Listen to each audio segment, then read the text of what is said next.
Muy buenas noches, tengan todos. Estamos inaugurando una serie de libros de esta colección, un trabajo seguramente muy largo y prometedor que tiene que ver con el ensayo en Bolivia. Bueno, acá encontramos una recopilación de textos de Óscar Cerruto no conocidos. Hay reseñas, inclinaciones literarias, comentarios muy precisos. Y cómo era Óscar Cerruto, exquisito con la palabra. Entonces realmente es un libro maravilloso que va a orientar los estudios que se hagan y va a resignificar los estudios que se han hecho sobre Óscar Cerruto. Pero voy a leer un breve texto escrito a propósito de este libro. A propósito de los ensayos dispersos de Óscar Cerruto, la literatura boliviana como carta robada. Además de sus virtudes visibles, el valor de esta recopilación y edición de Gilmar González Salinas de los textos críticos de Óscar Cerruto puede pensarse de tres maneras generales e indirectas. Las nombro y describo brevemente. 1. Un corpus ausente. Se habla a veces del canon de la literatura boliviana, un grupo de autores y textos que supuestamente hemos leído, que releemos, que enseñamos en colegios y universidades, que reeditamos. En suma, nuestros clásicos. Pero en los hechos, y no en el paraíso de los discursos, lo que hay es otra cosa, más modesta y más frágil. Se podría incluso sugerir que hablar de una tradicional cultura letrada en Bolivia es hablar de memoria, un bobarismo culturalista que confunde La Paz con Montevideo. Como sospechó el primero que usó este concepto, Gabriel René Moreno, hasta la cultura letrada es en Bolivia oral. En Bolivia no se ha publicado la obra completa y ni siquiera hay disponibles buenas ediciones parciales de Gabriel René Moreno, Ostadurrels, de Alcira Cardona y un largo etcétera. Resumiendo, el corpus de la literatura boliviana es en buena medida un corpus ausente. En un programa de acción mínimo, el trabajo de la institución literaria y editorial en Bolivia podría también imaginarse como la restitución de ese cuerpo. Los trabajos de la edición. Es necesario entonces rescatar y editar nuestros clásicos.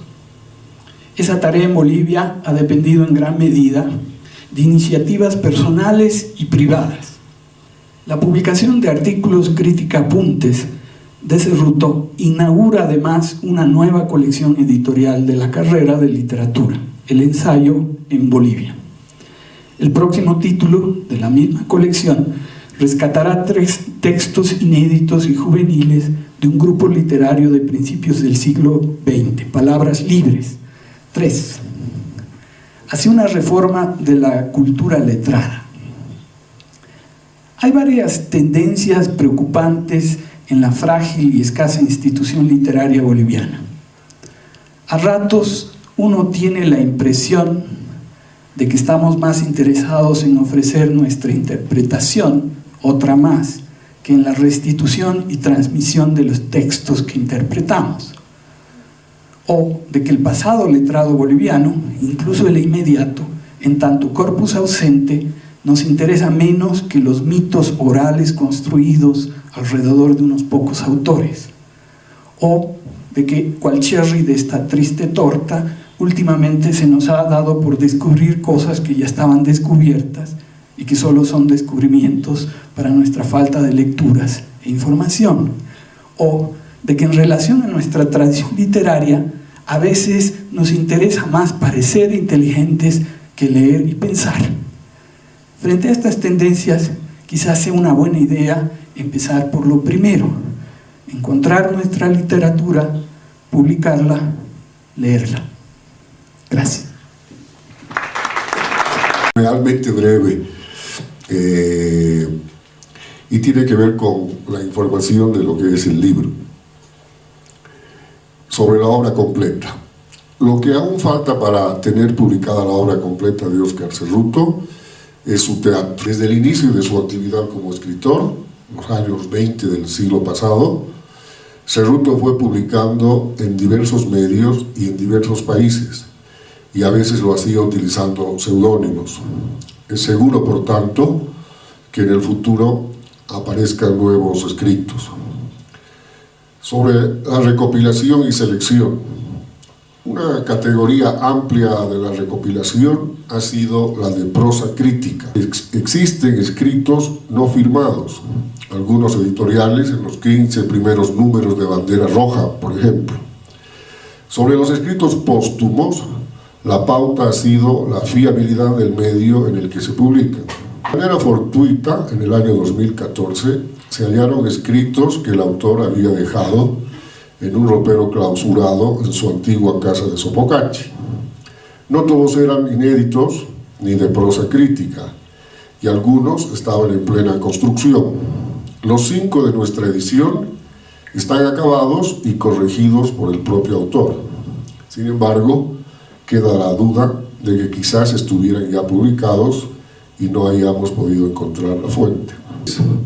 Creo que la prosa crítica es base fundamental de la obra de Óscar Cerruto. Desde la perspectiva de los cambios en su escritura, se encontrarán los textos radicales que el joven Cerruto publica en los años 20 y los más conservadores que publica cerca del final de su vida.